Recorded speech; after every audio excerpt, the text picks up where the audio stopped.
On today's XRP Minute, we're going to do a deep dive and we're going to dissect the amazing interview that happened today on CNBC with Congressman Patrick McHenry from the great state of North Carolina. He's going to talk about basically cryptocurrency and also the Facebook Libra. Also, where's the smart money going? I'm going to show you. You can bet on this. It's Libra, and it happens right now.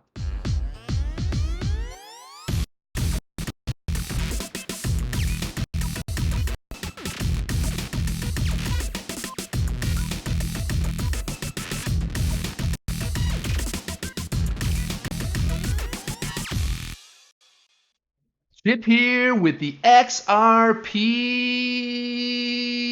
Minute. Hello, everybody. How are you tonight? It's a Thursday evening. It's a Friday morning, depending on where you are. I know people like Annalise George is in Sydney. I believe it's noon there. And then we have Crypto Bird Dog. She's in my time, just up the street from me. And then we got some other folks that are going and trending more out west. So I wanted to say hello, good morning, good afternoon, good evening, and all that fun stuff. So we got a lot to talk about today. What I really wanted to, I want to do some shout outs. You know, I always love to shout out the very first person. And who is that? Who is it today? We got a newcomer. He never misses a stream. He's always on time, but today he's first. And that is the one and only XRP Carolina. And because we've got representative, we're going to deep dive on this on the amazing rep from North Carolina. I don't know which Carolina you're in. I don't know if you're in South or North, but we're going to get into it. It's going to be a lot of fun. Who else do we have in here? Michael Metzner, Annalise George, Crypto Bird Dog is in the house. Meowgi. We have Hike Around. We have Hodl Report, Jeff in the Hodl Report, who was sitting right here. Well, not here, but last night he was right over here. Tina Hall says, hey, everybody. Who else do we have? Am I missing anybody? Alex Yeet, Spanish Fly. We've got a nice crowd in here tonight. I'm asking you one favor. Can you do me one favor? Just a small solid. Can you tweet this out? The more XRP peeps, the better. Because the more we get in here, the more family love. We get the big hugs to everybody. So if you can go ahead and send that out. Crypto Eddie's in the house. And you know, that was funny because we just saw a hey everybody. That's Crypto's Eddie's line. Rain's in here as well. So what I wanted to do and take the opportunity to, I want to do a shout out to Sean Schaefer. You know, he's another Zoo Crew member.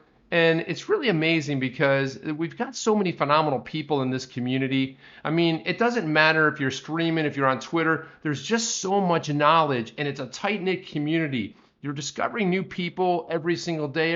Every other day, somebody else pops up on the scene. A new streamer here, you know, somebody else that's sharing knowledge on Twitter. It really is a fun time. All right, Annalise tweeted that out. Thank you very much. Seth is in the house as well, in case I missed you. And I want to jump into some stuff. Let's do this. Can we? Let's see. Let's go to what kind of configuration. I felt like Jeff last night here trying to configure everything. But let's talk about this. I want to get into this because finally somebody in Congress has an inkling of what it's supposed to be. And that, my friends, is Patrick McHenry. Let's jump into this right here. So there he is, bow tie and all, right? I'm not a big fan of bow ties, but I have to tell you, Patrick McHenry, I'm a big fan of his, and I gotta say this bow tie, I'll wear a bow tie because I like what he's saying, and this is, he proudly serves the 10th District of North Carolina. You can see him, if you guys ever been to North Carolina too, you see those hills right there, that's pretty much a good snapshot. It really is beautiful part of the U.S., and I've been up there as well. Thank you, XRP Carolina, and Spanish Fly, thank you so much. Farshad Rouhani's in here as well. Thank you. Oh, thank you. Very well. Excellent. You see that? So Crypto Bird Dog tweeted it and Crypto Eddie's in here. Thank you, Crypto Bird Dog. And you know we're in love with CBD Crypto Bird Dog, not CBD oil. But you could confuse the two, and it's okay. It's not necessarily a bad thing. So let's jump right in this. Today, earlier today, we had this, I would say sort of an interview of sorts. So they got Patrick McHenry on here and they were asking him questions, drilling him with questions. We're going to jump into it. I want to play the video. I want to go through the actual text because there's a lot to digest here. And I really feel as though we've got to jump into it. So what I did was there was a lot of work extracting this. Okay, YouTube misses the most important words. So what we did was we went in and we hey, I'll take a chip, whatever it takes to make crypto great again. Yes, yes, yes. That's what I'm saying, Auburn Rain.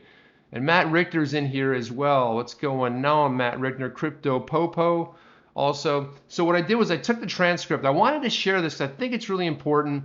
The presenters, the questions they were asking, it kind of reminded me of when Congress was drilling Facebook or somebody from Google that ended up in a hearing. So first off, the presenter basically welcomes Patrick McHenry, joined him for an exclusive interview earlier today. He is the ranking member of the House Financial Services Committee, and he is basically, calling on Maxine Waters to hold a hearing on Libra, which is Facebook's their new global coin. So basically what happens here is he says, so what is this? I mean, the first question he poses is, what's your take on this? Is Facebook proved it's responsible enough for launching a currency? And McHenry gets into, he says, well, look, Facebook's the biggest possessor of consumer data in the world. And we know that, hey, comedian Chuck Real, we know that, it's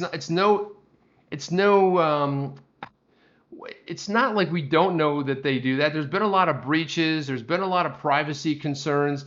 And so Congressman McHenry goes on to say, there's a great number of questions I have as a policymaker, but more holistically, we need a better understanding on Capitol Hill of potential benefits and opportunities from cryptocurrency and blockchain technology, and why these things are happening overseas and not here at home, being the good old US of A. So there are a ton of questions this raises, and we really need some serious answers. I love what he's talking about here, right? So what he's basically pointing out and calling out, when we talk about this hearing and we think about this hearing, what it's going to be about, I basically love where Congressman Patrick McHenry's bringing it, because he's coming with some serious clarity. He's recognizing right off the bat the reason they're going to be in Switzerland is due to the fact that we've got basically don't have any legislation or regulation. There's no rules here. So they can go into Switzerland and set it up there. And you've heard some people in Congress, you've heard Maxine Waters raise the concern of, well, why Switzerland? Why are they setting up someplace else? And the answer is actually very simple, because we don't have any clarity. We don't have any regulation here. And that's pretty much what's hindering a lot of the companies. That's why a lot of companies and fintech companies are basically leaving the United States and they've gone elsewhere. The U.S. has been a leader, especially in the internet world. If you go out to San Francisco area, but I mean, there's startups all over the country. Basically, they're having to move on. So the presenter says, Jay Powell, as you've heard, they just discussed this with Facebook. Does it give you comfort that they did their homework? And it's backed by a number of the top central banks and the top currencies. So Patrick McHenry says, you have some serious players, and the consortium that they've built looks very, very serious about what they're doing in the Switzerland. That raises questions for me. American companies having to go overseas in order to put this tech together. And it raises bigger questions as well, whether or not this is an open cryptocurrency or a closed off system, only utilized through Facebook. And so what are the permissions involved? And I think what he's really trying to really get at there is that, if it's a closed system, can it be traded elsewhere? Is it going to be this ecosystem? As you know, it's permissionable. It's going to become non-permissionable. Apparently they're going to do it in 5 years. Why the 5-year time frame? It's a little bit odd to me. And I know Crypto Eddie brought this up in one of her videos, stating that, well, do you think that they would want to give up their power? Do you think anybody like a Visa or a PayPal, MasterCard, any of the folks sitting at the table, even someone like a Coinbase, do they want to give it up, right? Because they're running nodes on this network. So I basically like the way he's phrased that right off the bat. And he says, what access to consumer data are they going to have, and how will they follow any current money laundering provisions to ensure this is regulatory permissible in the first world? So it's interesting when you're in an interview, if you've ever been interviewed, I used to do press for a company that I was part of. You're interviewed, especially when you're on TV, they hit you with some questions. You have the perfect idea what you're going to say. And what I'm impressed with, because I know generally he's probably standing somewhere on the hill, He's probably in some hallway. They throw a camera, they flick the lights, they go 3, 2, 1, and then bam, he's hearing and he's not looking at anything. He's looking at a camera, and they're just firing questions at him. And so I was pretty impressed with the stature that he held, and he really kept true to the script. And the presenter next says, Congressman, if we got to the point of where cryptocurrency started to dominate the kind of playing field, as it were, should central banks step up and not allow them to make sure the U.S. does control the dollar and the transactions that take place in the country? Well, you just seen some of the stuff that was just talked about on Digital Nomads Investors stream, right? Central banks. Central banks have an issue with it. Who are the bankers and who are the credit card companies funding? Well, they're funding people like Congressman Sherman out in California, who's whipping up a bill to basically, stamp out cryptocurrencies. Unfortunately, that train already left the station, and putting it back on the station is going to take an act of God. Although the chitter chatter from the Shermanator, as Jeff from the Huddle Report likes to call him, which I love, the Shermanator is like a Sherman tank. Unfortunately, he's going in circles and is a little bit on the misguided side. So I wanted to check back in and see if there were any questions in the chat. We got a lot of questions going on with each other. Jungle Inc. is in here. On our way to 10K. That's right.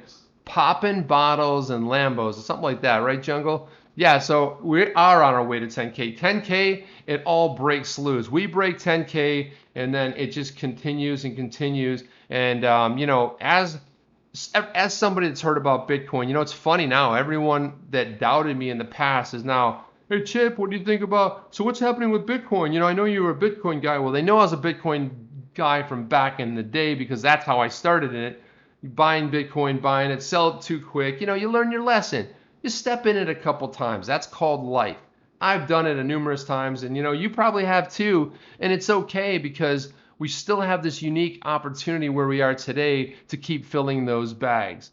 So Mr. McHenry basically says, no, I think that cryptocurrencies present an enormous opportunity. I think with the underlying cryptocurrency, with blockchain technology, those two things are inextricably, and let me scroll up here, linked. What we're seeing is a great opportunity to reduce the cost of transactions.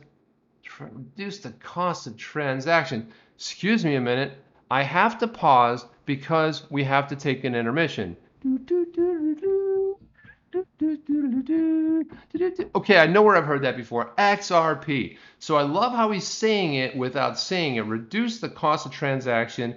Speed the flow of money globally. Do I love this guy? Do we love him already?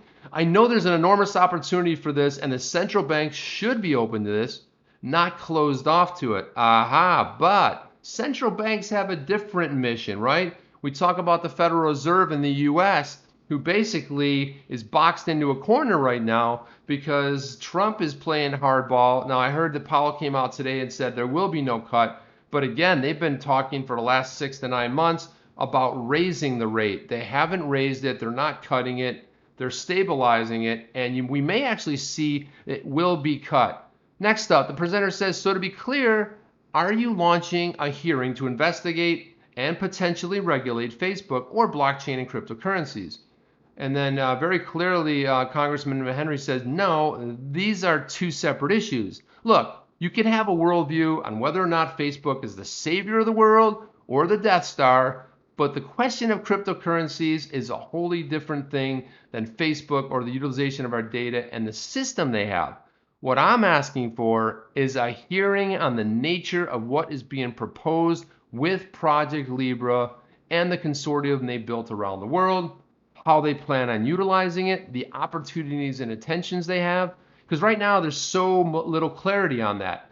And I think that's what policymakers should understand. And he's kind of right about this. Look, I mean, Facebook in some ways, I believe, my take is the reason they put this white paper out so early, right? They were launching it in 2020. Well, when in 2020? Is it going to be July? Is it going to be January 1st, 2020, or July 1st, right? We don't even know when they're launching, but what we do know is we know who the partners are. We know that their goal is to raise $1 billion because they're basically charging $10 million to who? Corporations that come in and run the nodes on the network, right? People like and Coinbase is in there, and Spotify and Uber, and Visa and MasterCard. So there's a lot of partners, and funny enough, some of them actually overlap in some respects to Ripple, the company, as far as running software, like people like Visa. It's interesting to see, and when I start hearing some of the buzzwords in here, it's pretty interesting to take a look at. So he goes on to basically say that he's not judging or prejudging it, but there's so many open questions here, and I think we need to be better informed. So originally, when I first started looking at the interview, when I first started listening to it, I thought it was another shakedown. The kind of questions are the ones you expect. They do get a little bit goofier, so I kind of wonder. A lot of time TV presenters they're basically reading a teleprompter. Sometimes they might ask some questions ahead of time. Sometimes even the person being interviewed may know. This is probably not the case, but they're going ahead and throwing the questions out. So the next question comes: should we be threatened that Facebook is launching its own currency? And I love this part because Patrick McHenry basically kind of does a little laugh. He's like, no, I don't think threatened. I think what we've seen, presenter interrupts and says, you guys didn't hold a hearing when PayPal started doing business. So that's an interesting question. I think it's a little bit out of I wouldn't say out of line, but it kind of is, so what they're trying to do is they're trying to place it. So PayPal is known for a payment system. PayPal certainly is a big name. And when PayPal started, it was a slow roll because PayPal started out as part of when they first started, I think they were acquired by eBay. Then they broke off again. They went off on their own. So when you look at when they started, it was like, hey, I first remember seeing PayPal when I was on eBay trying to buy a broken vase or a sushi set. And I was like, that was like the go-to thing is like if you had PayPal on there. So that's kind of how I remember them. So Congressman McHenry says, well, this is dramatically different. Cryptocurrencies are quite different than PayPal using existing rails that we have in our financial system. He makes a really good point here. In other words, PayPal, it doesn't matter who it is.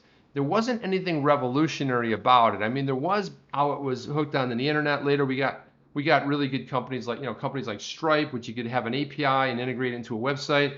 It wasn't that it was revolutionary, but he's making a really solid point. These were already existing financial rails in the system, which is very different in a financial system. So he says, what we have here in the United States, though, is a lack of regulation, a lack of regulatory understanding of what cryptocurrencies are in essence.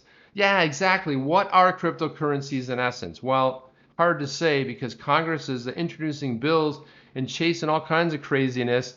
Amazing, they passed 2 bills recently. I'm not going to get into what they are, but the point of it is that they thought something that was on the bottom of the stack should be moved up above token taxonomy. And then on one side, they're screaming and yelling, hey, we don't like Facebook. We want something to change it. And then the other side, they're like, what are they doing? Maxine Waters like, what are they doing over? Why are they relocating to Switzerland? Well, if I may say, it's because we don't have that regulatory clarity. So that's exactly what the issue is. So this right here is probably the most important line of the interview. They're neither a security or a commodity. So how do you regulate something that's wholly new and a different approach in terms of technology? That's one of the more brilliant statements I've heard come out of Congress in recent years. When you think about some of the folks in there, I think the average age is like 60, 70 years old. Not that I'm knocking that, but I think we should have a basic test when you go to Congress, right? Can you turn this computer on, open up Word, and start typing? Okay, if you can't, I'm sorry, we're going to have to revoke your pass and we're going to have to do a do-over. Not that it's like that, but it really is crazy that they have very little and they know very little about tech. So I love this line right here. I think this is a phenomenal pull quote right here. This line right here, these 2 paragraphs. What we see in the U.S. is a lack of regulation or lack of regulatory understanding. These 2 lines are brilliant. The reason I want to do a deep live like this, I can play the video. What I'll do is I'll take the video and I'll put the video on, link it down below inside of the, those in the description there, so you guys can watch it. It happens so fast, you miss a lot of the stuff. I watched it a couple times. I kicked it over to Jeff at Hodl. He watched it, and he tweeted it out. I was too busy like kind of reading it. And I love the fact that he tweeted out because he had a similar sort of take that I did. And he hit it out of the park. I believe, Jeff, that was your exact your sort of take on it. And I kind of felt the same way. And believe it or not, it was a little bit difficult to get this transcript. I grabbed the transcript, and it's really odd. I mean, this might be a whole other thing, but I'll tell you what happened. I don't know if if somebody going in there and writing up the transcript. I know it's automated, but what's really interesting, and you might cut down the uhs and the whatever, but some of the key points that really dramatically changed the sentence were missing, and it's sort of kind of me thinking like, is this AI or is this the work of humans? Because it changed what the transcript was saying was very different than what was occurring. So it was shortening it, but there was a lot of words that were missing, and that sort of had me wondering, not tinfoil hat, not wearing a tinfoil hat, just saying something odd. I started noticing a pattern of some of the words that were missing. And a little drinky of water there. So we need to update the regulation, update our laws to make sure that we allow production here in the United States and to do so in a safe manner. That is my long-term belief. I love that he said that because he's basically taking it home saying, look, the reason we don't have it in the US, this is a really good point that he's making. It's a point that, many of us in the community have talked about for some time. What's the loss for the US? Okay, so cryptocurrency regulation doesn't happen. The loss is monumental, right? You have this brand new asset class we haven't had in over 400 years. So, and this new asset class is taking root in places like Japan. Asia is killing it right now, especially what's going on in Japan. But you're seeing regulations starting to happen everywhere. Then we get word the other day, I think it was yesterday, the day before, that Russia within the next 2 weeks is going to have clarity. We hear a lot of stuff leaking out of India where they're saying that probably in the next, couple of months, on one side publicly, we're going to ban all cryptocurrencies. But if you look at the usage, especially there was at some point in a future one, I'm going to show one of the Binance charts that I thought was really interesting. When you looked at Binance, they're going to open up an exchange that caters to the US only. Yeah, we're going to lose coins, but the regulators are on their back. So they're going to separate it. This was the bar chart. This is what was happening in the US. The next one, second one, was down here. So, someone like Binance, it's a huge amount of money being poured into it, and they're losing a lot. That's one of the reasons Binance had to go with an existing partner, because they don't have the time to do the setup. They needed somebody that was already approved, ready to hit the ground running, and then use their APIs and sort of their backbone, but they needed somebody that was already ready to go. They didn't have time to be pushing stuff through, through the system, which would have taken an enormous amount of time. And no one's got time for that. You know how when you talk with government and time, those two things are sort of at odds with each other. So the presenter then went on to, and this is something great. It's like I was really getting into the interview. I was like, I'm into the interview, and then the presenter's like, I just want to switch the focus quickly and ask about Wells Fargo. And I was like, no, Wells Fargo. But it does get interesting. Are you concerned at all that it's taking time to find a new CEO? Jamie Dimon, Jamie Dimon, I love him from JP Morgan. The CEO there said he felt it was irresponsible for Wells Fargo to let Tim Sloan go without a replacement lineup. And Tim Sloan basically was released from the company. He was the existing CEO. Patrick McHenry comes in, again, brilliant as can be, and says, I think it's a question of Tim Sloan's performance was what the board had to make a decision on. And I think that's for the shareholders to determine, not some legislator somewhere. And he's absolutely spot on about that, right? I love that, because we talk about we want regulations. Yeah, we want regulations. When you over-regulate, you destroy, you kill, and you maim. And there's a lot of over-regulation that hinders. Like bills like Dodd-Frank. Yeah, okay, we had a problem, and then we sort of like scaled it back, but we went too far the other way, right? So we're like, this happened, let's run the dial over here.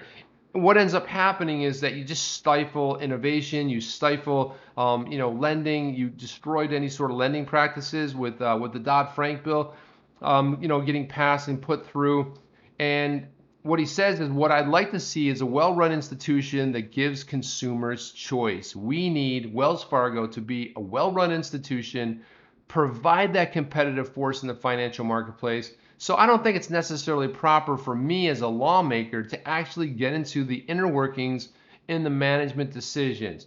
Bravo, bravo, Mr. Patrick McHenry. Do we love this? Absolutely. It's not, this is where you got to butt out, right? The board of a privately held company, or actually it's a publicly held company that has assembled a board that made a determination.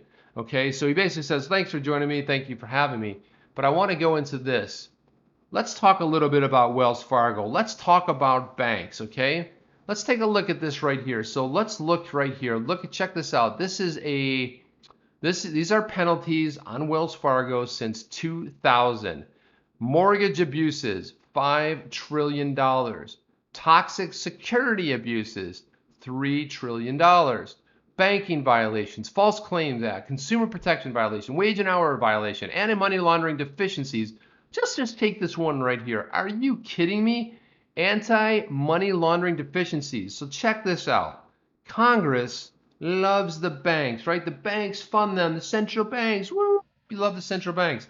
The central banks are the OGs, man. They are the ones that have absolutely been terrorizing. But they're a bank. We're a bank. We'll simply pay the fine. I mean, can you imagine any one of us anti-money laundering deficiencies to the tune of $163,500,000 in fines?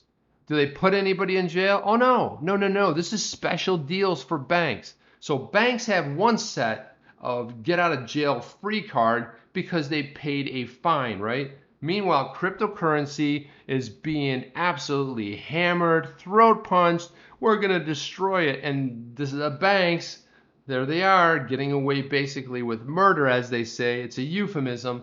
And it just kills me. Price fixing on anti-competitive practices, benefit plan administrator violations, $130 million. Securities issuance of trading violations. Look at this. This is insane. When you think about this, so the reason I brought this up, I love the fact that I had to go chasing some stuff on Wells Fargo because we know the stuff is out there and it exists, right? We know the stuff. This is absolutely mind-blowing right here when you see the amount of fines. So what they're doing is basically breaking it down on the company.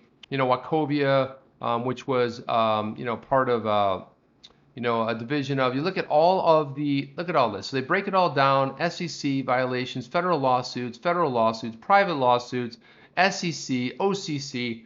So the point I'm really kind of going here, not to bore you with all this stuff, but think about it. The banks.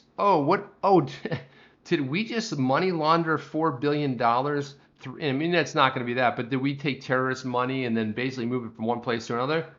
Oops, we're sorry. No problem. Boom, SEC, slap, and a minimum fine. And funny thing is, when you look at some of the fines, they don't even fit the crime. The fine doesn't fit the crime. Banks are loaded. They have a lot of money. Yeah, sure, it basically hurts the shareholders, but it's just incredible when you think about banks doing this laundry list of nastiness right here, to the tune of some of them, $2 trillion, especially on the mortgage abuse. Obviously, we know these were these securities that were back in the 2006, 2007 that basically caused the whole meltdown. Something really that Australia is kind of dealing with right now. If Annalise is still in here, but Annalise, you guys are dealing with this right now. You guys have had a really good ride, but housing's having a little bit of some issues over there from what I've been reading. What's Bones? Bones is in the house.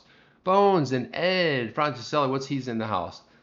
Yeah, back in the rock and roll days, right on. Just missing the long hair. That's why I had to throw the throwback picture up there because, like I always tell my wife, I'm like, I have one more of those left in me. We moon, the hair goes long, man, just drop out. Move to a farm, start planting stuff. I want to get some goats because they're crazy little bastards. I love them. You just grab their head. I mean, they're such cool creatures, goats. They're just the way their eyes look and those little horns, man. They're fun little creatures. I go to a farm. A friend of ours has a farm. I go there all the time. I love those little goats, man. I love those little minute. Hell of a minute, though, Chip. Yeah, it's a hell of a minute. I was going to use the term 60 minutes, Bones, but that was already taken. It started off as a little project, as I've explained before, where I'm like, yeah, I know what I'll do. Let me do a stream. Let me do it on my phone. I'll call it the XRP Minute. Maybe I'll do 2-3 minutes tops. Well, that sort of morphed into other things, and it morphed into this, and I think I still want to go back to doing those. Problem with doing those is that they're one take. And when you're sitting there holding your phone up, like, doing your phone, like, hey, blah, blah, blah, blah, it's a little bit it's a little weird. And I get like right to the end. This is Chip. I messed it up, and then I do another one. And it was Ferdy that said to me, hey man, why don't you do a compilation of every time you messed up? And I'm like, well, that could be like a 10 or 15 minute reel right there. But anyway, thank you for that. My pygmy goats are awesome little creatures. Yes, they are. They really are. And it's kind of weird. I really don't think my HOA would be cool with me having them in the backyard, although my backyard's okay. But I can just see, getting written up in the HOA violation. Let's see, what's wrong with Chip's driveway? Well, it needs to be pressure cleaned maybe. But yeah, the pygmy goats. Listen, bro, that we can't have the pygmy goats in the backyard. So yeah, so I want to check in through this here. What do we have? Crypto Bird Dog. She's laughing at something. There's a lot of laughing going on. I hope that's I don't know what we're laughing at, but it's always fun to be laughing. I can tell you that for sure. Anna, I don't know if you had gotten in there, Annalise. Love the hair. Goats are silly. Yeah, they are silly. They're silly, but they're fun, right? They're goofy little creatures. Chickens, grow my own food, just drop out. I was looking at this farm up in actually in Georgia, and I was just like, what? I mean, what you can buy something for there versus where I live in southern Florida. My God, I was like, you have 3 giant buildings. You can basically hold up to 40 some different horses. And I was like, maybe drop off the grid. As long as I have internet, I'm good to go. And I know Crypto Bird Dog, she's on a farm as well. So, that's always, she knows more about farm life than I do. Maybe I hate it. I don't know. Maybe I don't want to get up at 4:30 in the morning, and go off and hang with those goats. I don't know. Maybe it's just something. I don't know. So yeah, thank you very much, CBD. I appreciate that. So I really wanted to do that deep dive on that. I'm gonna put that down there. So come back later, watch that video. It's really good. And again, a big shout out to Sean Schaefer, who is really awesome at finding. This guy digs up stuff all over the place. I don't know if Sean's not watching this later, but Sean, thank you so much for doing that. And then I wanted to jump onto. Let's look at this. So again, I told you we'd go. We always take a look. Things we do on the XRP Minute. We look at privacy, right? Big privacy advocates here, and we also talk about smart money. This is something called Tally, and I love to see the money, the amount of venture capital money that's being dumped into fintech. Obviously fintech stands for finance technology, and they summed it up in fintech, and it ranges from all over the board. And this is actually a pretty cool app right here. But let's look at something here. What do we constantly see on this show when we're hanging out together? What do we see? So this is a Series C, which is pretty amazing, led by Andreessen Horowitz. Who is Andreessen Horowitz? Well, they're one of the top venture capitalists out there. Square Ventures, another one. But you think about this, Andreessen Horowitz, also a very early investor in Ripple. And they're pretty much everywhere. Kleiner Perkins, another big one. Shasta Ventures. I don't know Cowboy Ventures or Sway, but I know these names extremely well. 50 million on a Series C is a pretty nice raise. And on the back of the announcement, Fintech contributor Greg Schoenberg sat down with Tally's founder and CEO Jason Brown to discuss the round. And I love this. I mean, it's a pretty serious round for a Series C. He says he wants to congratulate people, blah, blah, blah. Let's see. So here's what he says. In terms of credit card debt you're managing, you were at $250 million towards the end of last year. Let's break that down. That's 2018, December 2018. He says, yeah, now we're getting close to $400 million. Okay. So that's an incredible growth inside of 6 months. So what about the savings vehicles? New and totally free? Yeah, it's completely free. And just to recap, it takes 35 to 45 seconds to set up, automates the process of setting money aside every week, gives you points. Still in beta, but we're getting at the end of beta and over 30,000 people on the wait list. So let's look at that. So he's got a $50 million Series C, and they've got 30,000 people sitting on a wait list. Let's take a look at it. This is it right here. So basically this helps you basically eliminate credit card debt. It's a problem pretty much everywhere. It's a huge problem in the United States. But basically you just go ahead and put your phone number there, send a link, you get on the list. But this is going to go ahead and it's kind of tackling the problem of credit card debt, and it's just a massive one in the U.S. Credit card debt and consumer debt as well. And I'll go ahead. It's had some pretty good coverage as well, but I will go in there And so first off, you do is you add your cards, you unlock your savings, you secure a credit line, you maximize your money. So it's a really well thought out, it's well funded, and I'll put that down there to take a look. But I just love the fact that there are people out there that are really looking at solving real problems. Credit card debt. Anybody that gets a leg up or a hand up, you got to help people. If you have a simple little app and there's a way to do something about it, this is pretty awesome. And then I looked at this thing right here and I started thinking, what the heck is this all about? One of NASA's robotic astronaut helpers, right? Helpers, not HAL. You guys remember Space Odyssey 2001? Remember that? HAL, sorry, Dave, can't get in the spaceship anymore. Basically, the computer, the AI back then, I mean, that was movies made back, late 60s, early 70s. And he's like, sorry, Dave, you can't come in. I was like, whoa. And I was a kid watching this and I'm like, doesn't make sense to me. Computers don't talk, spaceships don't talk, but now it's starting to make a lot of sense. And so basically what happened is it flew around on its own in zero gravity. And this is it right here. This is really freaking me out. We're starting to get literally crazy with this stuff. And then I've taken photos of it. Look at you. And meanwhile, what happens 2 years into the mission, next thing you know, everyone's dead and that thing's flying around, talking to people with some weird stuff coming out of it. I mean, I'm not saying it's going to happen, but I'm just a little bit freaked out by this kind of technology.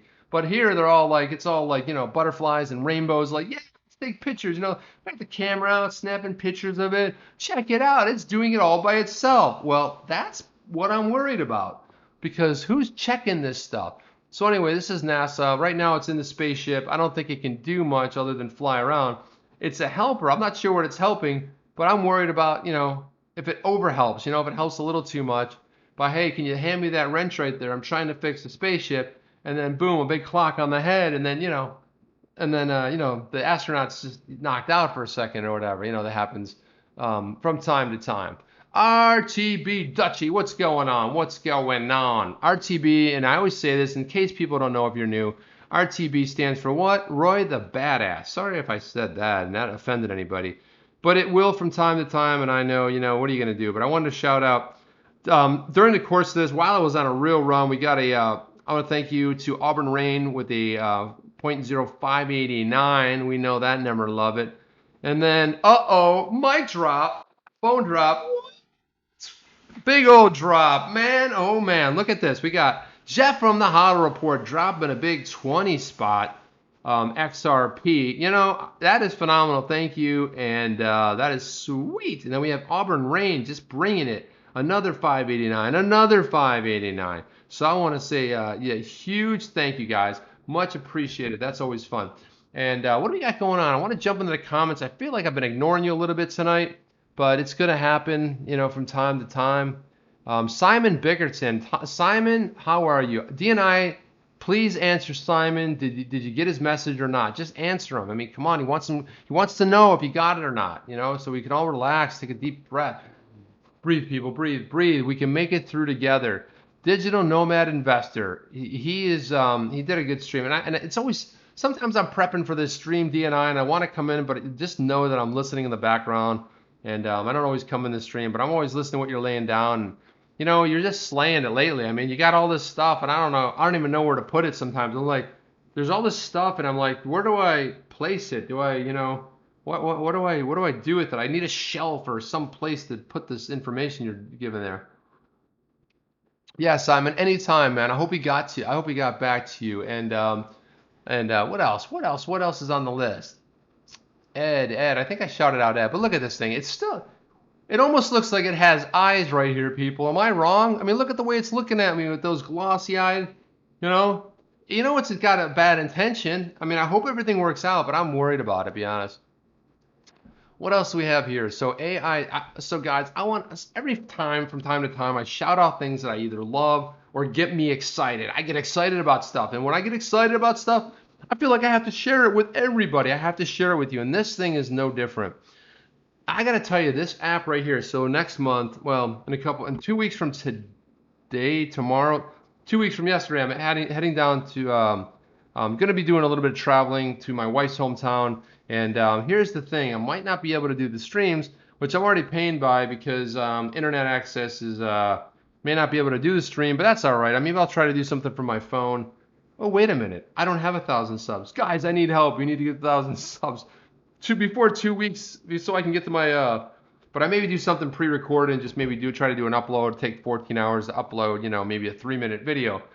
But let's take a look at this. So I use this app Hopper. It's phenomenal. So what it does for me right now is it tracks. So what you do is you go in there, you name a few places you want to go to, right? We're always like, when moon, right? Hey, Carl Lewis. Comedian Carl Lewis is here, guys. All right. Don't worry about taking the joke spot. Comedian Carl Lewis is in the house. XRP Duke says Ripple and XRP are amazing. All my friends and family have no interest except my mom and aunt.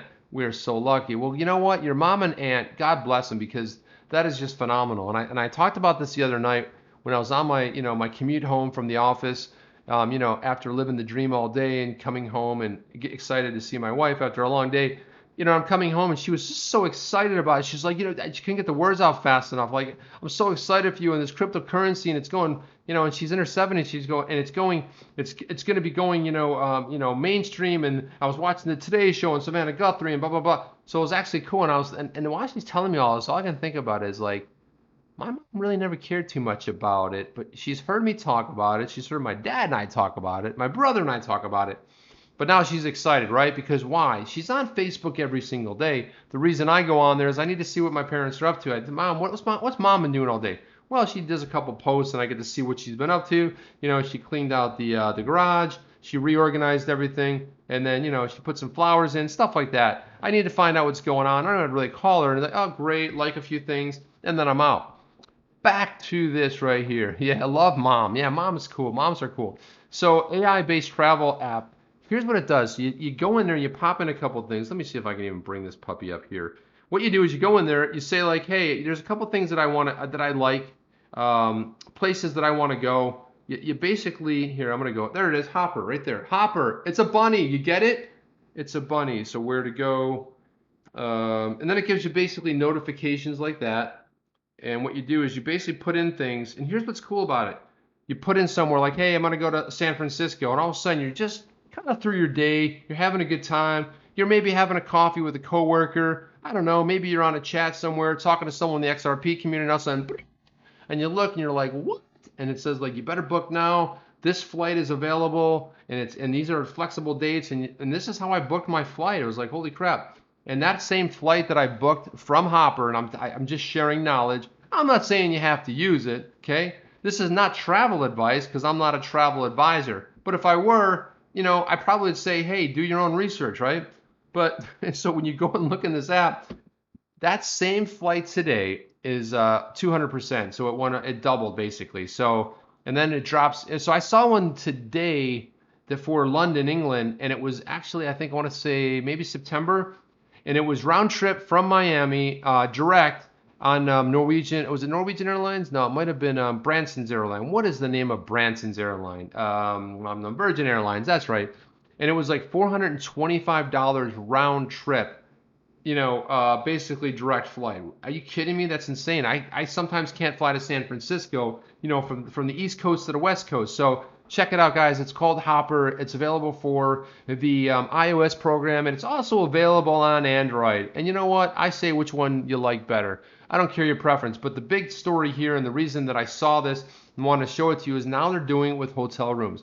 It used to just be flights. So let's say you want to stay, because there's interestingly enough, I don't know if Crypto Eddie's still here, but there is a Japanese hotel that I accidentally stayed at because I was at a conference maybe 10, 12 years ago, and it was completely booked. It's very close to the convention center in San Francisco, and I got booked there. At the time, my admin booked me there, and she's like, I don't know. Meanwhile, I show up at breakfast, and it's a complete, real Japanese breakfast, and I'm eating raw fish and all kinds of stuff. It was funny because you could see like, a lot of Japanese nationals were eating there, at the hotel, and then there's me, the only American guy. Everyone else is eating, waffles and shoving their face with like, the traditional Americano breakfast, bacon and eggs, and I'm sitting there eating pickled weird stuff and soups of, I don't even know what it was, but so funny enough, I started going to this other convention. It was held in a hotel right next door. So every morning, walk out, go into the Japanese place, and just load up on the Japanese breakfast.